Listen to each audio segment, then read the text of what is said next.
ಸಾಮಾನ್ಯ ಜ್ಞಾನ ಟಾಪ್ 30 ಪ್ರಶ್ನೋತ್ತರ ಕಾರ್ಯಕ್ರಮಕ್ಕೆ ಸ್ವಾಗತ ಸುಸ್ವಾಗತ.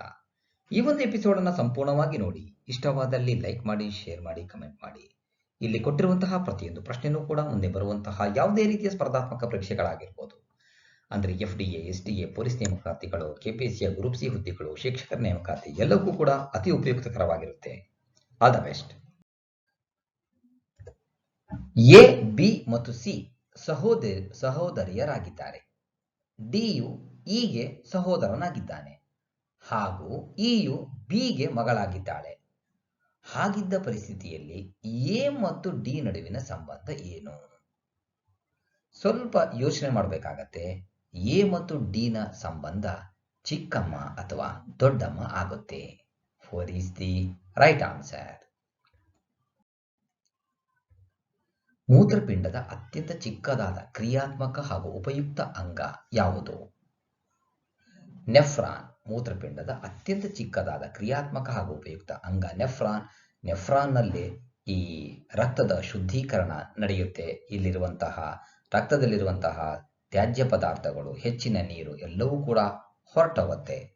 ನೆಫ್ರಾನ್ ಬೌಮನ್ಸ್ ಕ್ಯಾಪ್ಸೂಲ್, ಗ್ಲಾಮರುಲಸ್ ಹೊದಿಕೆ, ನಿಕಟ ನುಲಿಕೆ ನಾಳ, ಹೆನ್ಲೆ ಕುಣಿಕೆ, ದೂರದ ನುಲಿಕೆ ನಾಳ ಹಾಗೂ ಸಂಗ್ರಾಹಕ ನಾಳ ಎಂಬಂತಹ ಪ್ರಮುಖ ಭಾಗವನ್ನ ಹೊಂದಿರುತ್ತೆ. ಮೂತ್ರ ಉತ್ಪಾದನೆ ಆಗೋದೇ ಈ ನೆಫ್ರಾನ್ನಲ್ಲಿ. 3 is the right answer.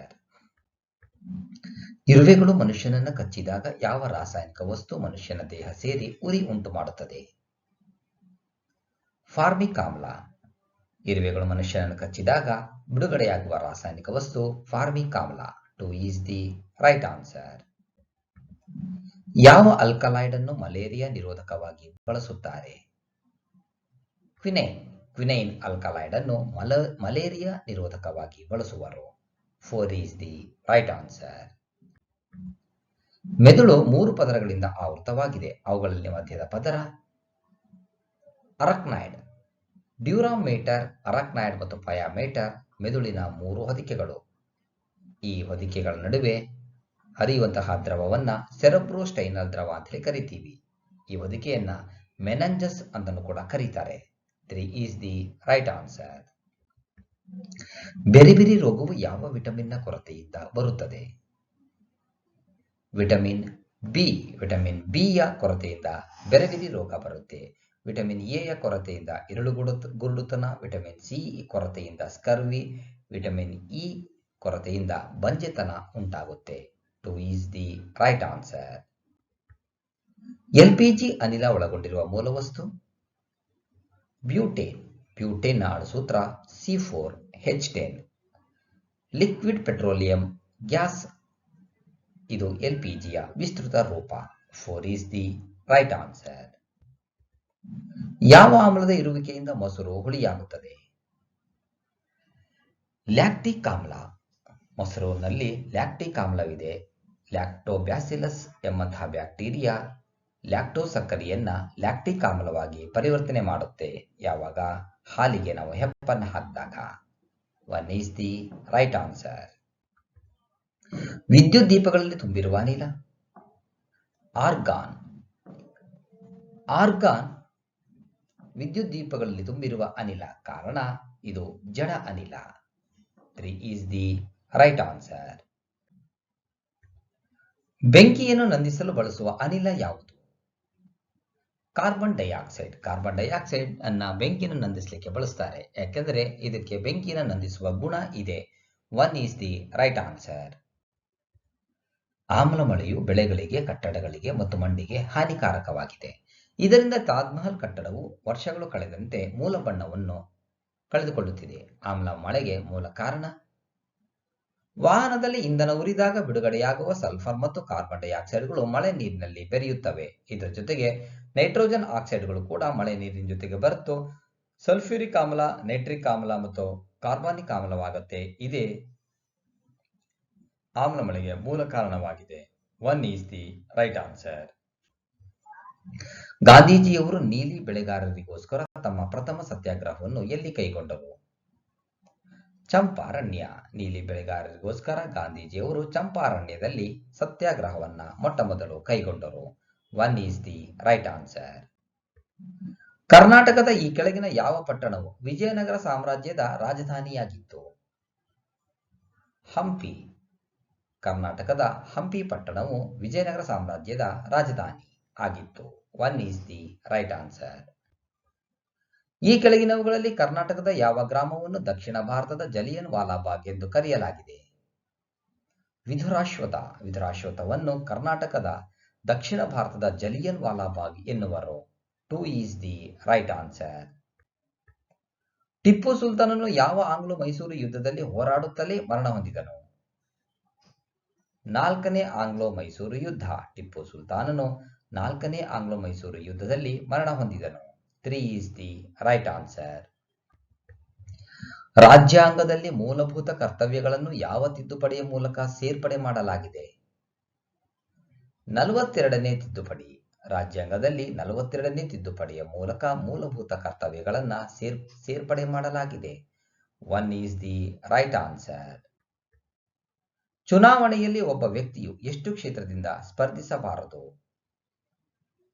2ಕ್ಕಿಂತ ಹೆಚ್ಚು. ಚುನಾವಣೆಯಲ್ಲಿ ಒಬ್ಬ ವ್ಯಕ್ತಿಯು 2ಕ್ಕಿಂತ ಹೆಚ್ಚು ಕ್ಷೇತ್ರಗಳಲ್ಲಿ ಸ್ಪರ್ಧಿಸಬಾರದು. 3 ಈಸ್ ದಿ ರೈಟ್ ಆನ್ಸರ್. ಭಾರತದ ರಾಷ್ಟ್ರಗೀತೆಯನ್ನು ಪೂರ್ಣವಾಗಿ ಹಾಡಲು ತೆಗೆದುಕೊಳ್ಳುವ ಸಮಯ 52 ಸೆಕೆಂಡುಗಳು.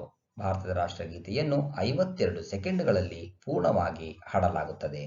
1 ಈಸ್ ದಿ ರೈಟ್ ಆನ್ಸರ್. ಈ ಕೆಳಗಿನವುಗಳಲ್ಲಿ ಯಾವುದು ಅಖಿಲ ಭಾರತ ಸೇವೆ ಅಲ್ಲ? ಭಾರತೀಯ ವಿದೇಶಾಂಗ ಸೇವೆ. ಇದು ಅಖಿಲ ಭಾರತ ಸೇವೆ ಅಲ್ಲ. 1 is the right answer. Narmada ನದಿಯ ಅವಳಿ ನದಿ ಎಂದು ಯಾವ ನದಿಯನ್ನು ಕರೆಯುತ್ತಾರೆ? ತಾಪಿ. ನರ್ಮದಾ ನದಿಯ ಅವಳಿ ನದಿ ಎಂದು ತಾಪಿ ನದಿಯನ್ನು ಕರೆಯುವರು. 3 ಈಸ್ ದಿ ರೈಟ್ ಆನ್ಸರ್. ಭಾರತವು ಈ ಕೆಳಗಿನ ಯಾವ ದೇಶದೊಂದಿಗೆ ಅತಿ ಉದ್ದವಾದ ಗಡಿಯನ್ನು ಹೊಂದಿದೆ? ಬಾಂಗ್ಲಾದೇಶ. ಭಾರತವು ಬಾಂಗ್ಲಾದೇಶದೊಂದಿಗೆ ಅತಿ ಉದ್ದವಾದ ಗಡಿಯನ್ನು ಹೊಂದಿದೆ. 3 ಈಸ್ ದಿ ರೈಟ್ ಆನ್ಸರ್. ಈ ಕೆಳಗಿನ ನದಿಗಳಲ್ಲಿ ಯಾವ ನದಿಯು ಪಶ್ಚಿಮಾಭಿಮುಖವಾಗಿ ಹರಿಯುವುದಿಲ್ಲ? Karanja.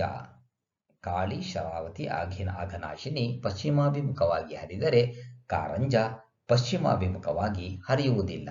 4 is the right answer. ಕಿಯೋಸ್ಕ್ನ ಕಾರ್ಯ?